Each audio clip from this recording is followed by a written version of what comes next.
It was October 1972. Fresh air and fighting spirit enveloped the student rugby team from the city of Montevideo as they prepared to compete in the competition in Santiago, Chile. With its diverse cast of characters but one common goal, this blue team exuded an overwhelming enthusiasm for the sport. They would sacrifice study time and pocket money to achieve their dreams, even when exam season was in full swing. No matter how busy their academic schedules were, when the opportunity to compete in the country of Chile arose, the team jumped at it with great enthusiasm. They scraped together the money to get on a plane and compete in Chile, despite it being exam season on their respective campuses. They traveled by chartering a small plane, with only 45 people on board, including rugby team members, coaching staff, wives, siblings, and parents. As the flight from Montevideo to Santiago, Chile, they had to pass through the majestic Andes Mountains. However, as the aircraft ventured deeper into the mountainous terrain, the aircraft encountered pockets of turbulence, causing a ripple of unease to course through the cabin.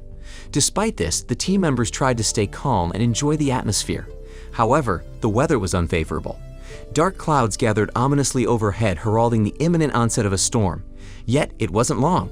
The pilot announced they would soon arrive in Santiago. The passengers were asked to take their seats and stayed calm. However, the turbulence was intensified, making the aircraft even more unstable. The atmosphere that was once full of excitement and enthusiasm turned into a nerve-wracking ordeal. With strong determination, the pilots tried to control the aircraft and navigate through the thick clouds that enveloped the mountains. Unbeknownst to them, a looming danger awaited. Panic screams filled the cabin as the aircraft ascended towards the mountain peak, shrouded ominous by the clouds. It was too late to evade. The plane crashed into the cliff with terrifying force, causing the fuselage to separate from the tail in a horrific crash.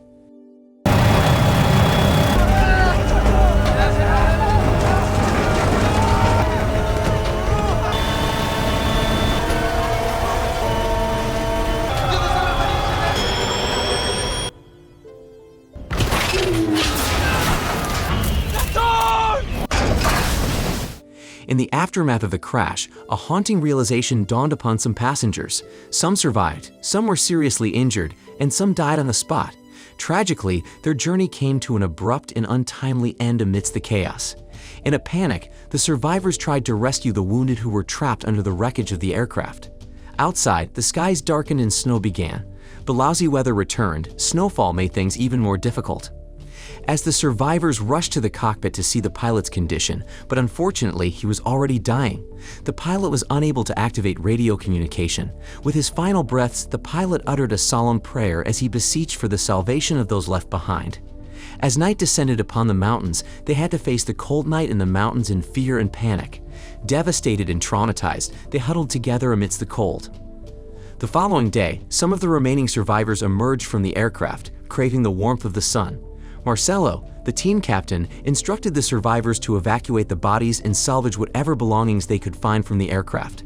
They arranged the chairs and luggage bags outside. They checked the suitcases and collected the food that was inside. The bodies were removed and placed outside the aircraft. A total of 11 people died on the second day after the crash. It was a tough time for the survivors, but they tried to survive and hoped to be rescued. Marcelo then divided the food fairly among all the passengers. Everyone got one piece of crackers adorned with sardines on top. That night, they got a little more comfortable on the plane. They used empty suitcases as covers for the holes in the aircraft. Although scared, Marcelo remained optimistic that they would be rescued. Early on the morning of the third day, Nando, injured and unconscious, woke up. He was there with his mom and younger sister. Unfortunately, his heart sank as he witnessed that his sister, frail and weak, lay nestled beside him while his mother had died. Using sunlight, the survivors tried to melt the snow to get drinking water. They made X in the snow, hoping to be seen by rescuers. Their anticipation turned to despair as the rescue ship passed by, but unfortunately did not find their plane. At night, the passengers began to long for a good meal. The leftovers were getting smaller and smaller, and they were getting hungrier and hungrier. By the next day, they were still hanging on and began to think hard about how they could be found. The food was almost gone, and they began to feel hungry. Numa suggested that they climb up the cliff to reach the aircraft's tail. He remembered that the crew had mentioned that batteries were stored there. 4 of them climbed up the mountain to reach the location. After an exhausting journey, they stopped to rest. From that spot, they realized that their plane was nowhere to be seen despite the rescuers' efforts to find it. Suddenly, they heard a vibration that made them stop to continue their dangerous journey. By the 6th day, their meager food supply had completely run out, leaving them facing the harsh reality of starvation. They had split the last packet of crackers the night before. With desperation mounting, they resorted to scavenging for anything edible within reach. In the midst of this, Vito started talking about something serious. His voice carried a weight of concern as he expressed his worry about Nando's mental state. Nando stated that they didn't actually need to starve. They could still survive if they ate meat from the corpses. His suggestion sent a shiver down the spines of those present, yet in the face of starvation, the unthinkable began to seem like a viable option to some. Gustavo took that remark seriously. For him, they had to stay alive if they wanted to be found. However, to survive, they needed food. The idea was discussed as they gathered in the aircraft. Roberto and Vito supported using the body as a food source. Marcelo and Numa were against it. For them, the corpses were their friends, and if they had to use the corpses as a source of food, it had to be with the consent of their families. As tensions rose, an argument ensued between them. Roberto pointed out that their bodies were getting weaker, and the color of their urine had turned black. However, Marcelo and Numa, both law students, were adamant that they should be patient and wait for 2 days in case the rescue team arrived. On the 8th day, some people began to feel a raging hunger. Some of them even started chewing shoelaces and eating cigarette tobacco to ease their hunger. Unfortunately, Susie, Nando's weak sister, was unable to survive and died. Nando reluctantly carried her body out and covered her with a snowpack. There were only 27 people left in the group. Susana, no está respirando, Roberto. 8 días de haberse caído el avión, lejos. Se va a deshelar apenas somos en el momento, por lo menos.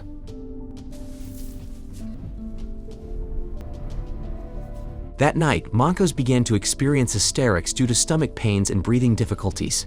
The 9th day came with the weather getting worse. The sunlight began to be blocked by thick clouds. In the silence, Vito took the initiative by agreeing that if he died, he would let his friends eat the flesh on his body. Roberto, Nando, Gustavo, and a few others followed suit. Then, 4 of them went out and started taking meat from the corpse to eat. Nando also came out, and most of the other members eventually followed suit. However, Marcelo, Numa, and a few others were still firm in their stance. The following day, the process continued on a more massive scale. Vito and his cousin acted as butchers to prepare the dishes in an unseen place so that the eaters would not be disturbed to eat them. Those who had started to eat finally felt a little refreshed. Some people found a suitcase thrown out of the aircraft and discovered a small radio inside. They tried to get a radio signal while others began to recover from their weakened state. Numa and Marcelo were already very hungry and could only sit limply in the aircraft. Suddenly, there was an angry voice from outside. The radio broadcast was caught, and they heard the news that the search for the plane from Uruguay was suspended. The rescuers would search again next year when the snow was less heavy. The news frustrated everyone, especially Marcelo, who had always maintained an optimistic attitude. Finally, the captain gave up, asking the other members to eat. Only Numa remained firm in his stance of not eating human flesh. Numa was still curious about the tail of the aircraft on the cliff. Together with 2 colleagues, they walked towards that location. This time, they made it to the top but didn't find any remains of the tail. All they found were a few suitcases and some bodies of their friends who were thrown away during the crash. Although the sun was about to set, Numa didn't want to go down. He was still determined to find the battery. They tried to circle the area, not realizing that it was starting to snow. Eventually, they were stuck at the site until night when it was pitch black. They tried to survive, enduring the bone-chilling cold with all their strength. They were expected to die, but the trio stayed until the next day. Using metal plates from the aircraft's wreckage, they surfed to the location below, hoping to find help. On the plane, Nando explained their plan that they would try to go around the mountain ahead, beyond which stretched the borders of Chile. In order to do that, they needed to maintain their energy, urging Numa to eat for the sake of their collective survival. Although Numa was very reluctant, he eventually gave in, realizing the importance of physical condition for their survival. Despite feeling hopeless, Numa was inspired to see that Nando, who was once injured, was now on the mend. It gave him a little hope could still be found. As the relentless snowstorm persisted into its 5th consecutive day on day 17, the survivors, who were getting better, started to joke and laugh about their situation. However, their sense was shattered by a sudden tremor followed by a loud crash. An avalanche crashed through the wreckage of the aircraft and buried everyone inside. The atmosphere became hysterical. Panic ensued as some of them managed to get out of the snow and help those still trapped inside. though some managed to extricate themselves, but unfortunately, some died when they were found, including Coco and Marcelo, the captain who died in the incident. Not long after, a second avalanche came, this time completely burying the aircraft beneath a mountain of snow. Fortunately, Numa was still able to create an opening for air to enter, provided a glimmer of hope.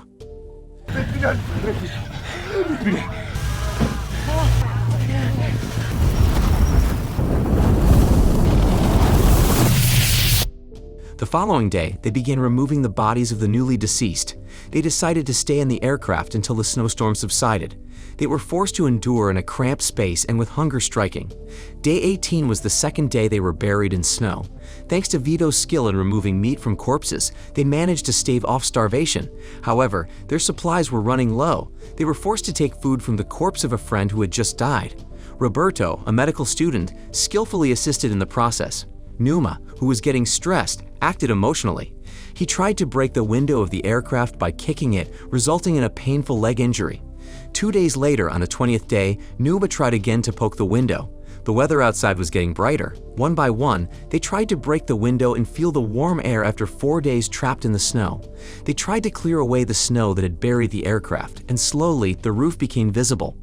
As Numa's injuries worsened and his strength waned, Alvaro, who was also injured, advised him to conserve his energy and keep trying to survive. Numa then began to understand their exceptional situation and the importance of staying alive.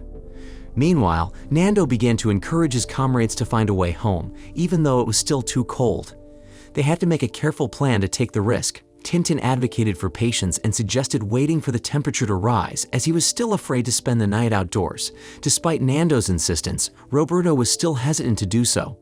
On the 34th day, the temperature began to warm up and the snow started to melt. However, the group faced the heartbreaking decline of Alvaro, whose lungs succumbed to the ravages of their harsh environment.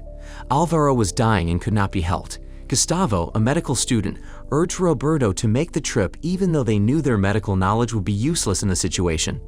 Although Alvaro eventually died, the four of them, Nando, Roberto, Tintin, and Numa, tried to survey the route southwards, towards Argentina, in the hope of finding a closer path.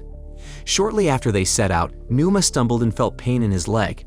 Upon examination, it turned out that her leg wound had become infected. Recognizing the severity of her condition, Numa made the difficult decision to retreat alone and let his friends continue the survey. He arrived on the plane, weakened by a high fever. Tragically, another member died in a very gruesome condition. The situation was getting more and more difficult for those remaining. The following day, Nando and his friends returned to the aircraft site. They found the aircraft's tail thrown far in the opposite direction.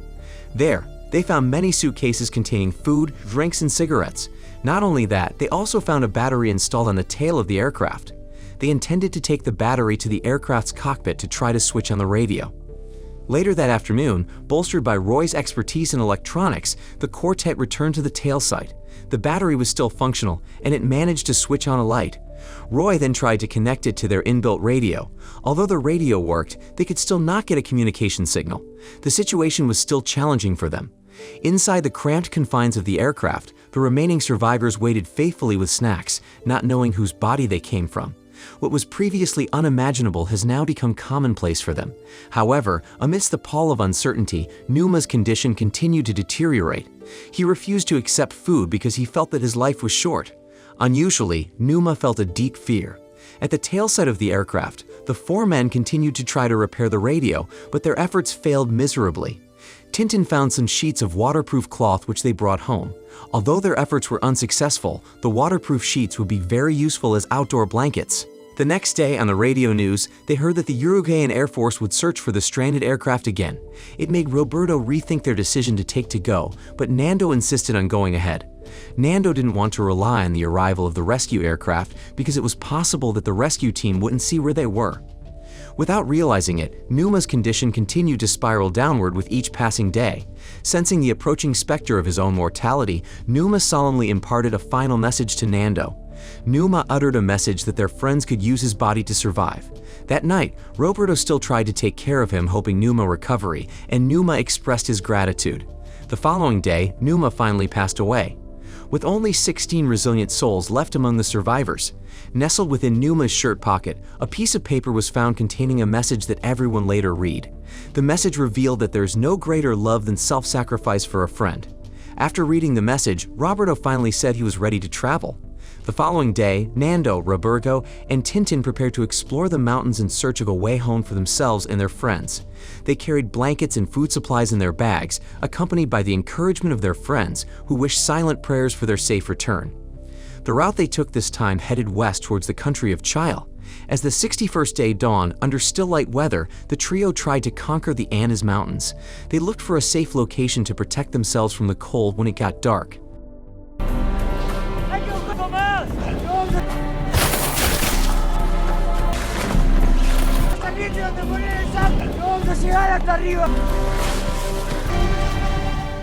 When it became light again, they resumed their hiking journey, and so on until finally Nando, walking in front, arrived at the top of the mountain they were climbing.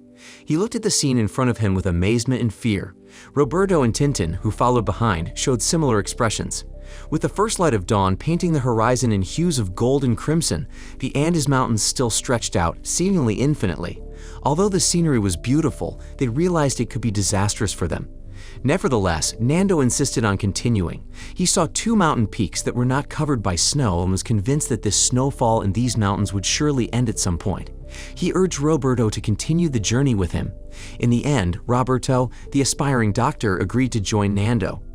As the journey was expected to take more than a week, Tintin decided to sacrifice himself and return to base camp so that his provisions could be handed over to Roberto and Nando.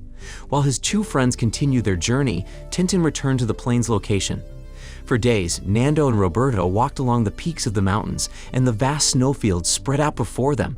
Although Nando had previously been seriously ill, he showed remarkable resilience. Without hesitation, he continued to battle the snowy obstacles throughout the journey.